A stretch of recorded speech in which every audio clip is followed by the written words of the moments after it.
मैं तो इब्तिदाई में कह देता हूं,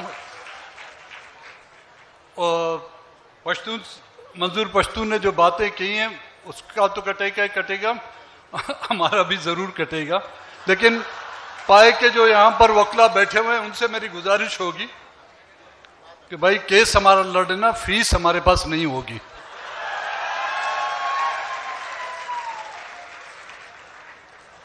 और हमारे मिनिस्टर लॉ भी बैठे हुए हैं। मंजूर पश्तून को शायद प्रोडक्शन ऑर्डर की जरूरत नहीं होगी, मुझे आप यकीन दयानी कराएं कि मेरे प्रोडक्शन ऑर्डर जारी कराएंगे आप। अली वजीर की तरह नहीं, जब वोट होगा फिर मुझे बुलाएंगे, जब वोट ना होगा ना मुझे बुलाएंगे। मुझे सिर्फ बुलाएं बोलने के लिए। मेरी दो बुरी आदतें हैं। एक, डॉक्टर के कहे हुए परहेज पर मैं परहेज नहीं करता, और जब स्टेज पर आता हूं तो अपनी तकरीर में एहतियात नहीं करता, जिसकी वजह से डॉक्टरों की नाफरमानी करते हुए अक्सर बीमार रहता हूं, और तकरीरों में परहेज ना करते हुए हमेशा सरकार की ब्लैक लिस्ट में रहता हूं।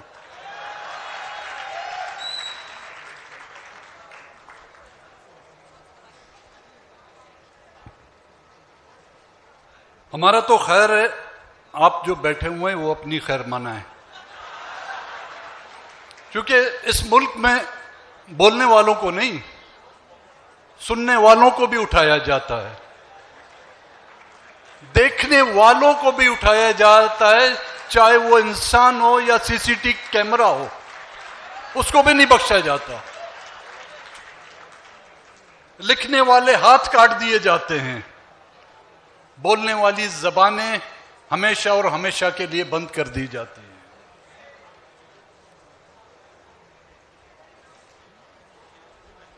इस मौजू पर, और मैं तो काफी असेंबलियों में बोल चुका हूं, जलसों में, तकरीरों में बोल चुका हूं, सुप्रीम कोर्ट के चीफ जस्टिस और जस्टिसों के सामने भी बोल चुका हूं। यहां पर तो शायद हमारी वक्त मुकर्रर किया गया है, हमने घंटों इस पर बात की है, लेकिन असर कहीं पे हमने इसका नहीं देखा। एक सर दर्द के लिए खाई हुई पेनाडोल का जितना असर होता है, काश के हमारी बातों में, हमारे दर्द में, हमारे खून, टपके हुए खून में इतना असर होता कि उन पर कुछ असरअंदाज हो सकते। कल से अस्मा जहांगीर के फाउंडेशन की तरफ से मुख्तलिफ मौजूआत पर यहां पर डिस्कशन हुई हैं।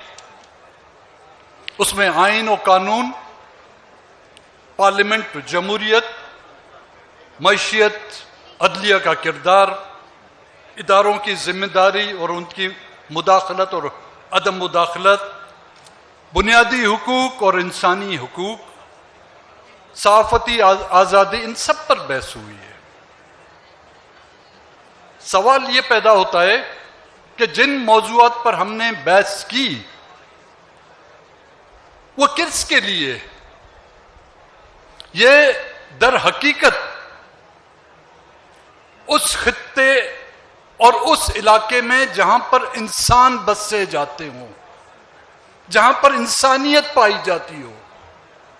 माजरत के साथ मेरी बातें अगर आपको तल्ख लगी तो मेरी नाअक्ली समझकर मुझे बख्श दें। क्या हमारे इस मुल्क में इंसानियत बाकी बची है? जमहूरियत को छोड़ें, रियासत को छोड़ दें, मुल्क और अदलिया को छोड़ दें, इदारों को आप छोड़ दें, जहां जिंदों के साथ साथ मुर्दों की असमत दरी होती है, उसको इलाके को आप कहेंगे कि यहां पर इंसानियत बसती है? जहां हवस की आग में ना औरतों को बख्शा जाता है ना बच्चों को बख्शा जाता है, जहां पर अपने बच्चों का पेट पालने के लिए मुर्दा जानवरों और यहां तक के इंसानों का गोश्त जो है खिलाया जाता है। निश्तर पार्क हॉस्पिटल की मिसाल हमारे और आपके सामने है। वो बलूचिस्तान की पहाड़ों की ऊंची चट्टानों पर बरामद होने वाली लाशें नहीं। यह वो शहर है मुल्तान जिसको सूफियों और औलियाओं का शहर कहा जाता है। उसके दरमियान में किसी अकूबत खाने में नहीं, किसी सेंट्रल जेल में नहीं, बल्कि एक हॉस्पिटल की छत पर उन लाशों का हाल देखा जाए। कोई कहते हैं 200 हैं, कोई कहते हैं 500 हैं, जितनी भी हों, वो लाशें इंसानों की तो हैं और इंसानों के साथ साथ इस मुल्क के बाशिंदों की तो होगी भाई। क्या उस पर किसी हुकूमत ने, चाहे वो सूबाई हो, चाहे मरकजी हो, चाहे अदलिया ने, हम तो देखते आ रहे हैं कि मामूली से मामले पर जो है सो मोटो एक्शन लिया जाता था। किसी किसी ड्राइवर के हाथों जो है कोई पुलिस वाला एक्सीडेंट में मारा जाता है तो उस पर सो मोटो एक्शन लिया जाता था। 500 इंसानों की लाशें गल सड़ गई वहां पर, लेकिन किसी को पता तक नहीं आया। मैंने अच्छा भाई, जो हो गया तो हो गया, क्या ये रियासत की जिम्मेदारी नहीं बनती कि मालूम करें कि वो इंसान किसकी औलाद थी? क्या ये रियासत की जिम्मेदारियां नहीं बनती कि वो ढूंढे उनको, उनके लवाकिन को ढूंढे? मुमकिन है मिसिंग पर्सन्स से हो, मुमकिन है किसी ने अपनी दुश्मनी में उनको वहां पर जाके फेंका हो। मैंने चंद दिन पहले एक सोशल मीडिया पे एक वीडियो देखी, एक जानवर जिसका मैं नाम नहीं लेना चाहूंगा, उसका छोटा बच्चा जब सड़क पे गाड़ी के एक्सीडेंट से मर जाता है तो वही उसकी मां उसको उठा के अपने मुंह से एक जगह पर जाके गड़ा खोदकर उसको दफनाती है। हम तो उस जानवरों से भी गए गुजरे हैं। हमें ये इखलाकियत और ये इंसानियत तक नहीं बची। डीएनए टेस्ट कराते इनके, मालूम हो जाता था कि इसका वारिस कौन है। मुझे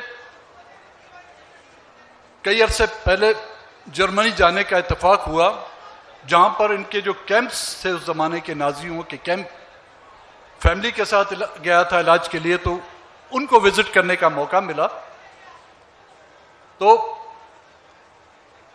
जाहिर है उस हालात और उनको वो देखते हुए हर किसी के जो है रोंगटे खड़े हो जाते थे। तो फैमिली के मेंबर ने मुझसे पूछा कि आप परेशान नहीं हो रहे ये देखते हुए? नहीं। कहते क्यों? ये इनका तो माजी है भाई, हमारा माजी भी यही है, हमारा हाल भी यही है और हमारा मुस्तकबिल भी यही है। इसलिए मुझे हैरानगी नहीं हो रही कि ऐसी भी स्टेट और रियासतें जो है ऐसे जुल्म और ज्यादतियां करती हैं, क्योंकि हम पर तो बीत गई है, उन पर तो बीत गई है, हम तो बीत रही और ऐसे हालात रहे तो बीतती रहेगी। आप हजरात ने सुना होगा एक बलूचिस्तान में एक इलाका है जिसको कहते हैं तूतक, खुजार का मेरी कॉन्स्टिट्यूंसी है। 2014 में वहां पर इज्तिमाई कब्रें दरियाफ्त की गई, जिसमें सैकड़ों की तादाद में जो है लाशें थी। सिर्फ 2 को आइडेंटिफाई किया गया कि उनके जेब में आईडी कार्ड थे। जब आईडी कार्ड मैच किए गए तो वो 2 नौजवान अवारान से कई साल पहले उठाए गए थे। बाकी जो थे उनका कोई हाल अहवाल नहीं।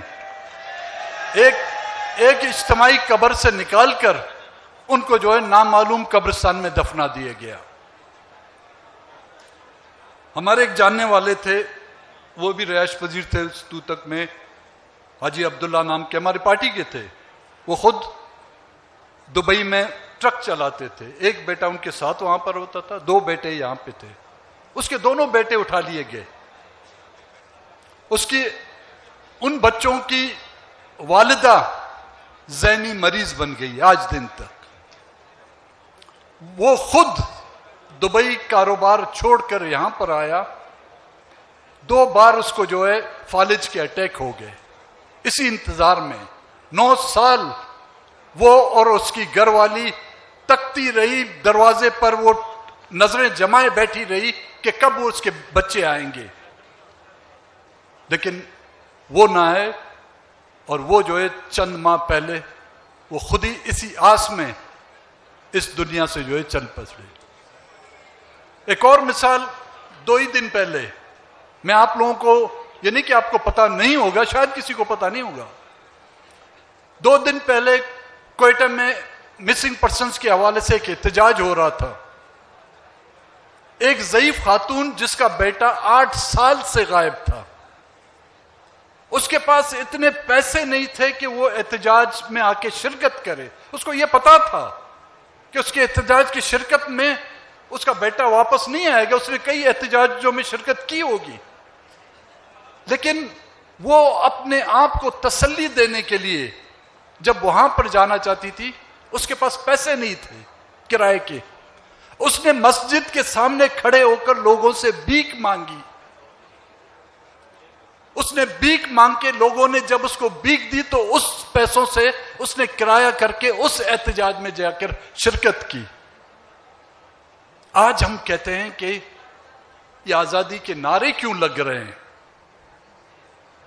हकीकतन देखा जाए, हम सबकी गर्दनों में, पैरों में गुलामी की जंजीरें जो हैं जकड़ी हुई हैं।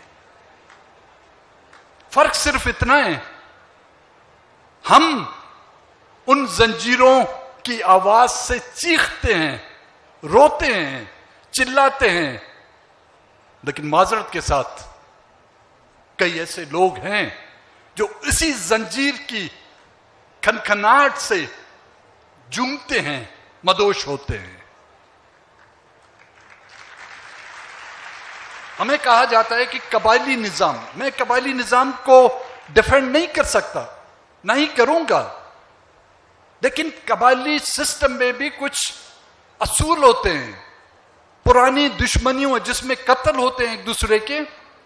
अगर कोई बदले की हवस में उसको जाके कत्ल करता है तो जाके उसके वर्साओं को इत्ला करता है कि मैंने आपके बेटे या आपके रिश्तेदार को कत्ल किया है, लाश वहां पर छांव में मैंने फेंकी हुई है, जाके उसको हथियार लो। आप यहां की रियासत के इदारे जब जो हमें कबायली कहते हैं, तुम्हारी तो फितरत, तुम्हारी आदत उस कबायली निजाम से जो है बदतर है।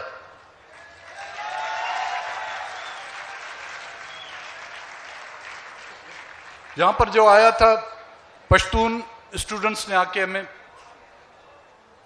एक दरख्वास्त दी कि रियाज खान पश्तून को जो है कुछ दिन हुए हैं यहां से उठा लिया गया है। भाई उसको तो उठा लिया, बोला अपनी हमारी खैर मनाओ। ये मसले कब हल हो सकते हैं? नहीं हल होंगे। मैं आपको यहां पर लिख कर देता हूं, क्योंकि ये हमारे हुक्मरानों की तरजीहात में शामिल ही नहीं है। हमारी हुक्मरानों की तरजीहात में क्या शामिल है? नया चीफ जस्टिस कौन होगा, नैब का चेयरमैन किसको बनाना है, नैब के कवानीन में किस तरह तरामीम लाई जाएगी, इलेक्शन 5 साल में होना चाहिए या पहले होना चाहिए, आर्मी चीफ किसको बनाना है, आया फिर एक बार एक्सटेंशन देनी है उसको, या बगैर एक्सटेंशन से उसको जो है अल्लाह हाफिज कहना है। अगला आर्मी चीफ कौन होगा, डीजी आईएसआई कौन होगा, यही हमारी तरजीहात है भाई। ना यहाँ पे मिसिंग पर्सन्स की तरजीहात शामिल हैं, ना यहाँ पर हम किस तरह की जिंदगी गुजार रहे हैं। ये हमारी तरजीहात में जब शामिल होंगी तब देखा जाएगा। हुकूमतें तो यहां पर बदलती रहती हैं, लेकिन आपने देखा हुआ हालात नहीं बदलते। हालात इसलिए नहीं बदलते क्योंकि हालात को कंट्रोल करने वाले वो माइंडसेट नहीं बदल पा रहा। वो जो कंट्रोलिंग अथॉरिटी है, हमारे ऑनरेबल जस्टिस साहब यहां पर बैठे हुए हैं सुप्रीम कोर्ट के, हम कहते हैं जी सुप्रीम कोर्ट नहीं। Who is the supreme authority in this country? Parliament is not supreme. Judiciary is not supreme. Garrison is the supreme authority in this country from the day one.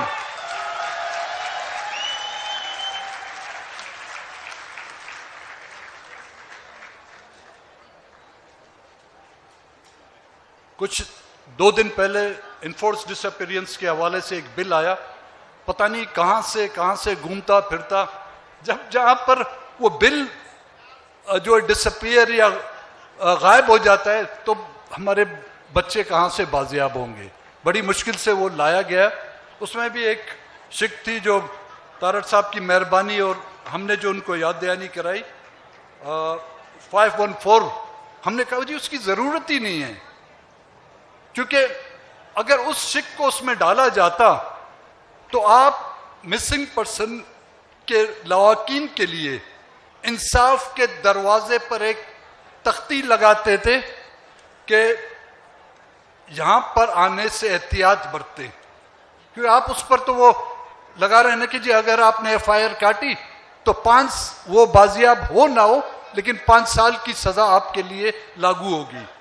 तो मेहरबानी उनकी कि उन्होंने उस शिक को वहां से निकाल दिया। पार्लिमानी कमेटी जो बनाई गई है, मैंने तारड़ साहब से भी अर्ज की थी कि ये पार्लिमानी कमेटी एक जगह पर महदूद ना हो। अगर कहा जाता है कि जी हम इंसाफ लोगों को जो है उसकी घर की दहलीज पर देंगे, तो इस पार्लिमानी कमेटी को हर फर्द के जो मिसिंग है उसके दरवाजे पर जाके नॉक करना होगा, उससे पूछना होगा कि तुम्हारा कौन गया है और उसको ले जाने वाला कौन है। फिर हम समझेंगे कि वाकई यहां पर, वरना तो यहां पर एक हमें इनकलाब की जरूरत होगी, पार्लिमानी इनकलाब नहीं। यहां पर एक ऐसे इनकलाब की, उस इनकलाब की इब्तिदा से पहले यहां पर हमें कोई एक अच्छा सफाया करना होगा। उसके लिए मैं उन फहरिस्त में सर फहरिस्त नाम अपना देता हूं कि 50 सियासतदानों को हमें लटकाना पड़ेगा, उसमें सर फहरिस्त नाम मेरा डाल दें। माजरत के साथ ऑनरेबल जस्टिस साहब, उसमें 50 जो है जजेस के नाम देने पड़ेंगे, उन्हें भी लटकाना होगा। उसमें 50 जनरलों के नाम भी देने पड़ेंगे कि उन्हें भी हमारे साथ सरेआम लटकाया जाए, फिर जाके ये मुल्क असल डगर पे आएगा। 2 मिनट।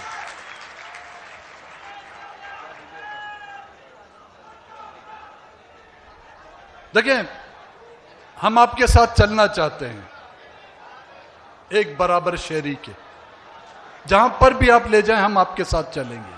आप हमें सड़कों पर ले जाएं हम सड़कों पे आएंगे, आप हमें रेगिस्तान में ले जाएं हम रेगिस्तान में जाएंगे, आप हमें चट्टानों में ले जाएं हम आपके साथ चट्टानों में चलेंगे, but as a equal citizen, not as a slave. Treat us like a equal citizen, we can walk with you thousands of miles, but if you treat us like a slave, we have resisted, we are resisting, and we will resist. भाई, आखिर इस शेर के साथ, भाई बना के रखोगे तो मैं साथ रहूंगा,